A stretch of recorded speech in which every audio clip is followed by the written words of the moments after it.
Okay, thank you for coming, and I'm so glad that my colleagues, Senators Wyden and Warren, ranking member and senior member of the Finance Committee, or middle, I guess, right?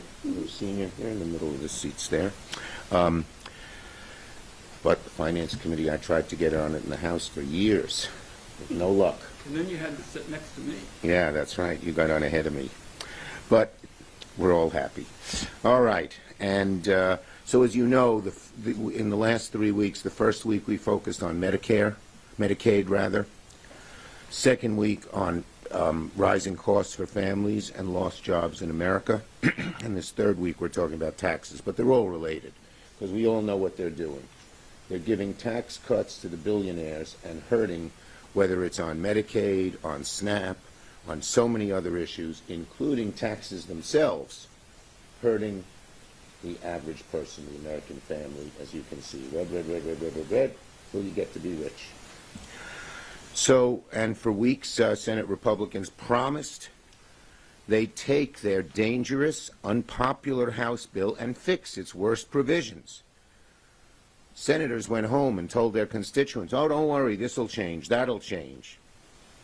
They said they were listening to their constituents. They lied. They lied.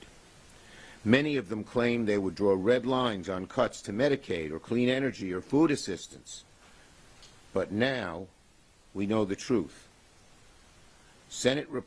But now that we've seen the Senate Republicans' big, beautiful betrayal, we know what's in it. They didn't fix the House or improve the House bill. They made it far, far worse.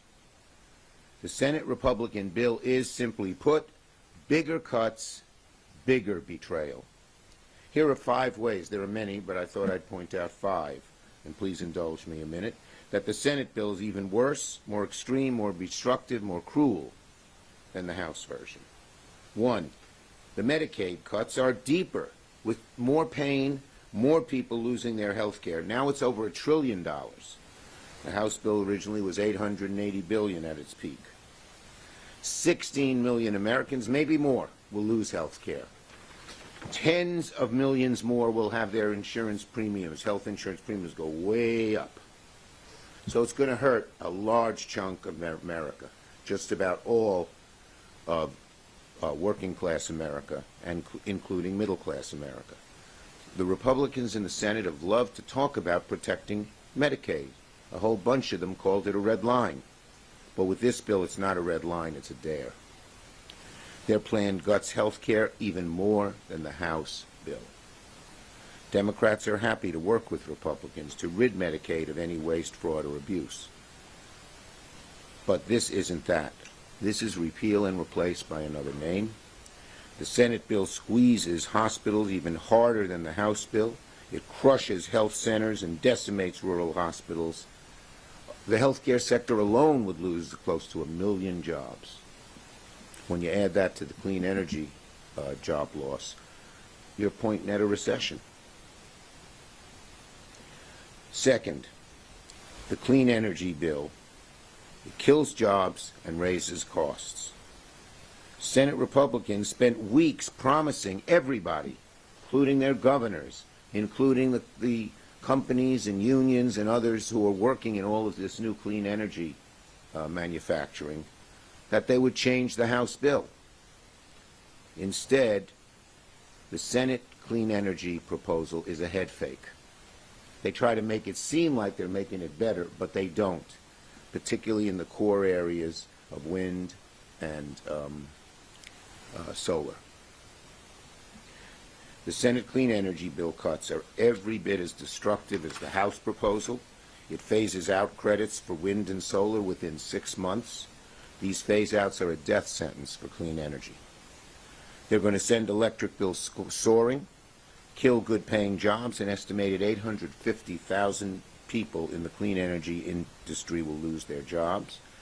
And despite all the rhetoric from Trump and the Republicans, we're going to surrender U.S. energy independence to China. China will dominate, particularly in the fastest, cheapest way to bring new electrons onto the grid, which is solar. China's going to dominate and have American consumers by the neck. The cuts will choke America's energy output right as we need to expand our capacity. AI is going to demand huge amounts of electricity. It's going to cost the consumer more as prices go up. Why the hell would you cut off the quickest, cheapest way to bring in new power? And some of those who say on the Republican, well, we're for all of the above. We don't like the Democrats being against fossil fuels. Well, fossil fuels get lots of tax breaks. They always have. Now they're eliminating them just for clean energy. 3, gun violence. Now, can you believe this? That horrible House provision on gun silencers, saying you no longer had to go through a background check to use a gun silencer, and the only people who use silencers are bad people. Cops don't like silencers.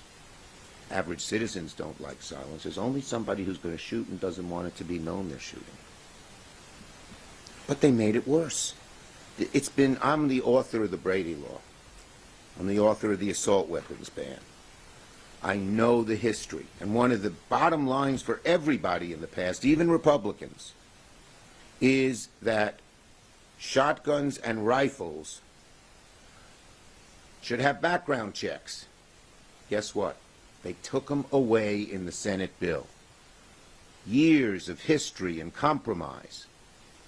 Years of saying everyone knew that these guns were too dangerous, they took it off. Now, if they get their way, silencers, as in the House bill, and shotguns and rifles added in the Senate bill will not lead a background check. Anyone, any criminal can get them. Now, we are contesting this and other provisions in the birdbath. We're hopeful we can win. We'll see what happens. But we are contesting it in every way we can, because Senate Republicans are choosing the gun lobby over the lives of our kids. I don't know what happened. I can surmise. A bunch of the right-wingers said, we didn't get all the cuts we wanted. So they said, we'll give you this. Who knows? 4th, attacking our courts. Speaking of fighting against a radical plan by the Senate Republicans, look at what they're doing to the courts. Now, you might be confused. You say, this is a tax bill. Why are Republicans trying to push something on the courts? We'll do the math. Trump is losing in court over 95% of the time. Some of us have been plaintiffs in suits. Other times we've worked with other groups and we were amici, or just helped them. We're winning in the courts. And you know, all too frequently, guess who's siding with us? Judges Trump appointed in his first term. The House bill would have prevented courts from enforcing injunctions if plaintiffs didn't put up massive security bonds. The Senate, not to be outdone, makes it worse, preventing courts from even issuing injunctions against the federal government in the first place if plaintiffs don't put up a massive, unaffordable to so many security bond. So they're trying to make the justice system pay to play for our sacred, respected, until now, relatively following the law, not always, unfortunately, particularly with this new Supreme Court. But they're changing it. If you don't have money, you don't get justice. That's never been the American way. Senate Republicans are doing Trump's bidding, and they're trying to protect him by stopping courts from issuing injunctions. This is our democracy. We're going after it.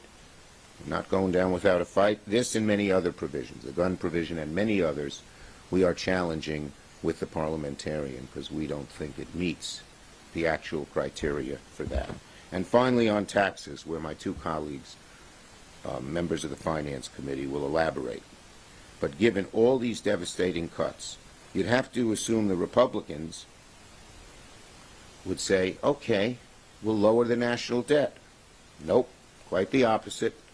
CBO yesterday said that the House-passed bill would increase the debt by $3.4 trillion, surging interest rates on every American. That means when you buy a home, you buy a car, you use a credit card, you're going to pay more because of the tax cuts for billionaires.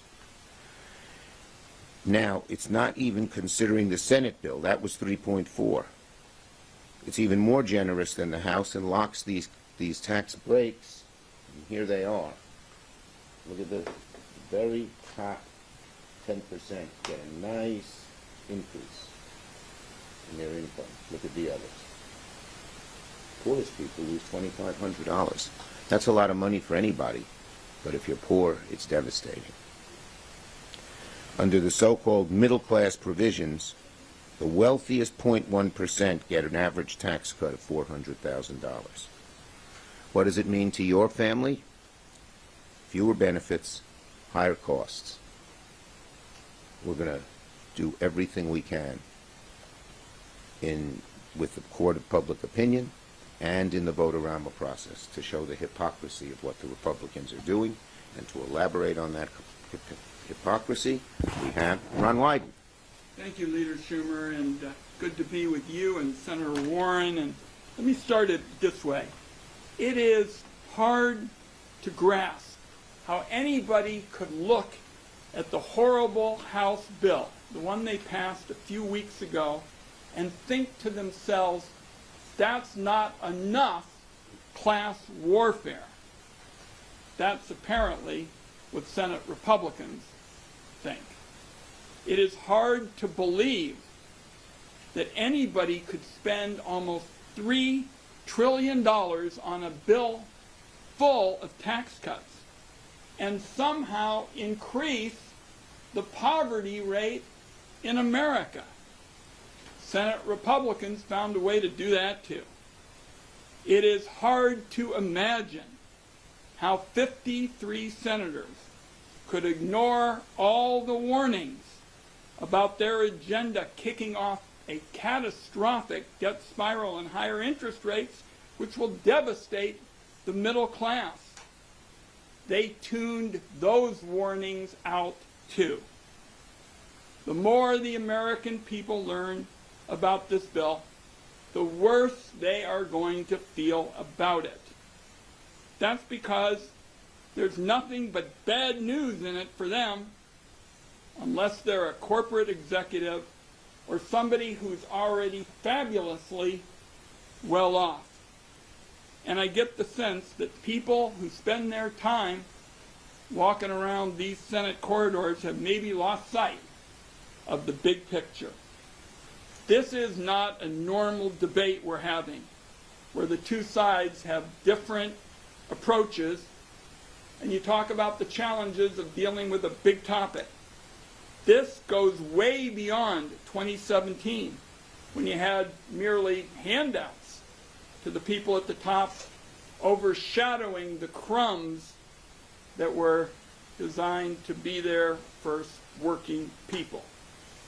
This will be the most regressive law in modern times by far.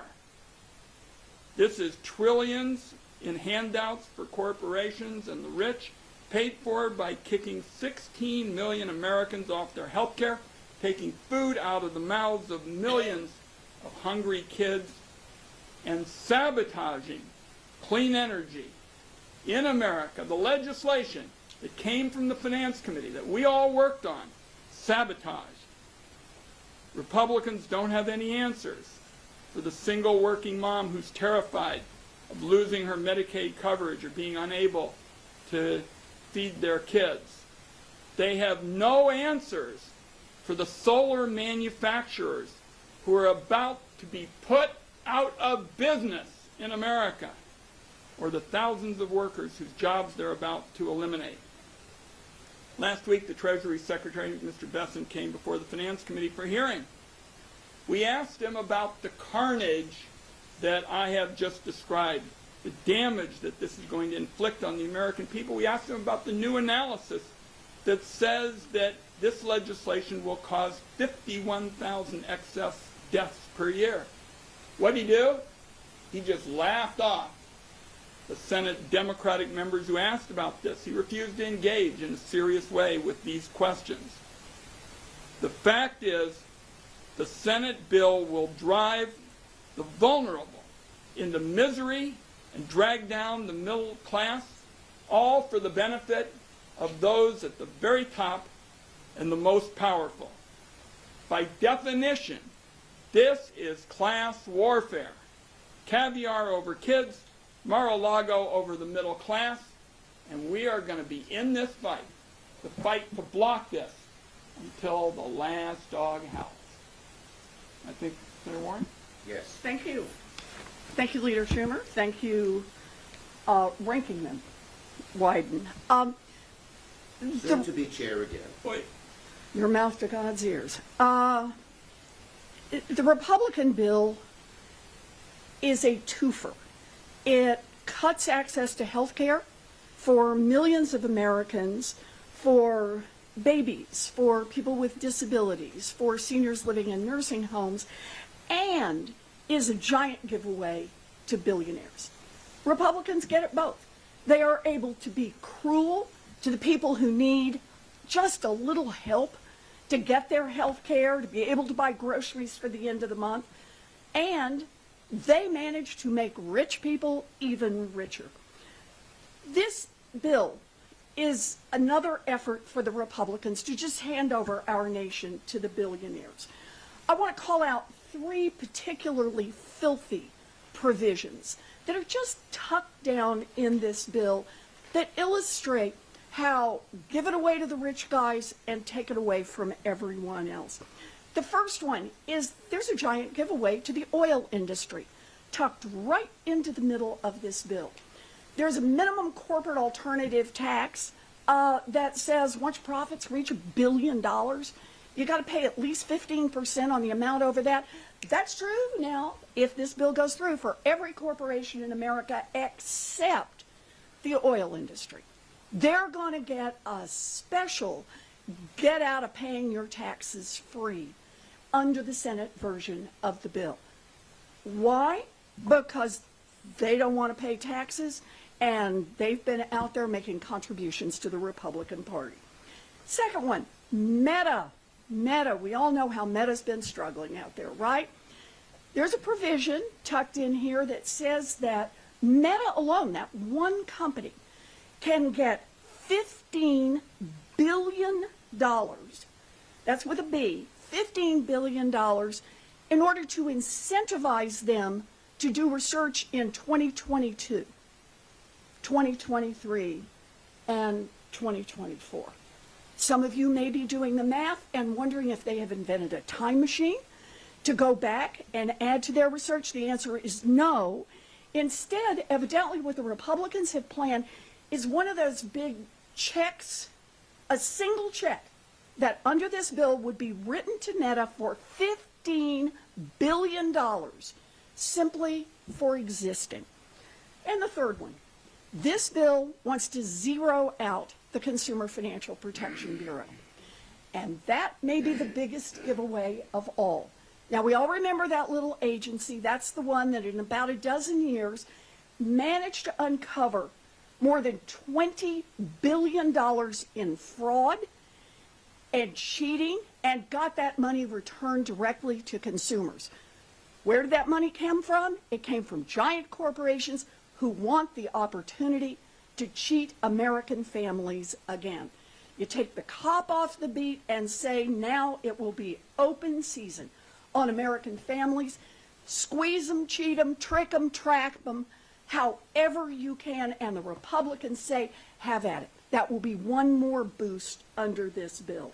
So look, we're here because Democrats believe that no baby should lose access to health care so that Jeff Bezos can buy a third yacht.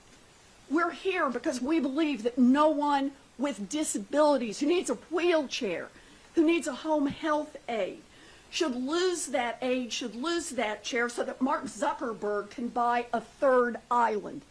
And we're here because Democrats believe that no senior should be pushed out of a nursing home so that Elon Musk can take a rocket ship ride to Mars.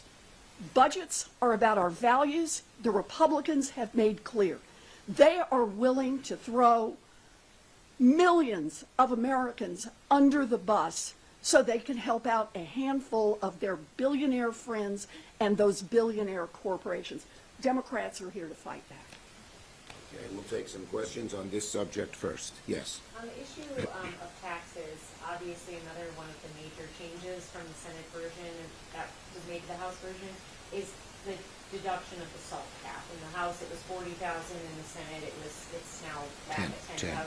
What do you make of that change, being from New York? And have you talked to any of your Republican colleagues at all? Because on the House side, you have some Republicans from New York, but Well, so far, and this is just from reading in the press, our House Republicans are vehemently opposed to this, not just New York, but a few other states as well. Look, this was passed by the Republicans in 2017. It was a dagger aimed at the heart of blue states, because blue states, states' rights on their own, wanted to put more money to help educate our kids, to help provide health care, to have a better environment. The right wing hated it, and that's why it was aimed at it. So I'm against the whole elimination of the deduction period. Yes. Can you talk a little bit about Democrats' strategy for vote-a-rama? If you assume it's next week, and you'll have a significant opportunity on the floor. Yes, and we're going to use that opportunity in hopes, may be difficult, but we're in getting Republicans to vote with us on some things they've all said they've agreed with, and show people who we are. So there are 5 basic areas we're looking at. It'll go beyond that, but one is Medicaid and health care. The second is higher costs for you and fewer jobs for you, focusing a little bit on the energy, but on other issues as well. The third will be the taxes. The fourth will be the corruption, the rampant corruption in this administration. And the fifth will be the deficit. All those deficit hawks on the Republican side will have a chance to reduce the deficit. Yes? You say that you hope to get some Republicans supporting amendments, but on issues like, say, rural hospitals, are you actually reaching out to people? Oh.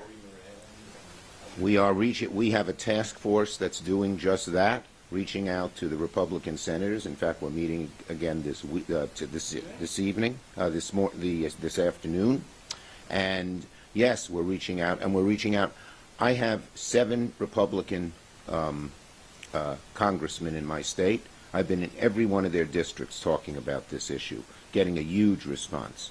Many of these hospital administrators and employees are Republican.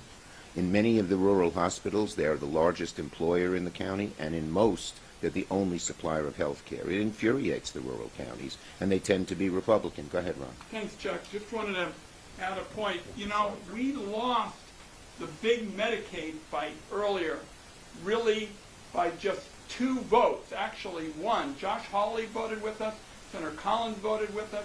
As the leader said, the public is much angrier about Medicaid today than when we had the recorded vote that we almost won a month or so ago. So we are up to this fight every step of the way, and we're going to stay at it till we And win. the AHA, which didn't like the first proposal, but is now infuriated by this Senate proposal, the American Hospital Association. Yes. Thank you, Mr. Leader. This is a processing question, but it matters. You know the Senate calendar and the challenges it had. Can you help us understand how long do you think the rollback process will take, and how do you see these next few weeks? Okay. Reconciliation and rescission potentially on board? Okay, on how long it takes, we can't really tell you because we don't have all their bills. The biggest bill, far and away, that deals with the issues that Ron, Elizabeth, and I have talked about, hasn't even been put down yet.